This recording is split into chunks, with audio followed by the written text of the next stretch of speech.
فرمائیں گے جیسی صحابہ کی محنت پر ہدایت کو عام فرمایا ہے. یہ ملفوظات میں کس کا ہوا ہے؟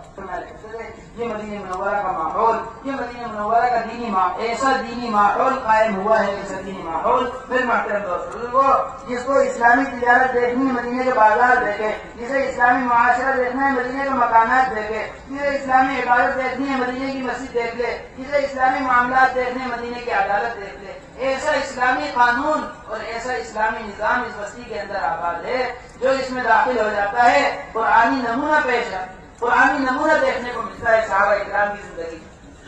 ہمارے رب فرماتے ہیں آج محنت کے چھوٹنے کی وجہ سے مسلمان اتنا دور ہو گیا ہے، اتنا دور کہ اسلام کو سمجھانے کے لیے رسالے چھاپے جاتے ہیں، قرآن کو سمجھانے کے لیے رسالے چھاپے جاتے ہیں. صحابہ اکرام کی زندگی 100% عمل پر، 100% محنت پر تھے، 100% قرآنی عمل پر تھے، 100% زندگی قرآنی نمونہ. صاحب نے لکھی ہوئی ہے کیسا نمونہ تھے قرآن روایت کے اندر آتا ہے. حضرت سلمان فارسی رضی اللہ تعالیٰ عنہ حضور اکرم صلی اللہ علیہ وسلم کے صحابی اور صحابہ میں سب سے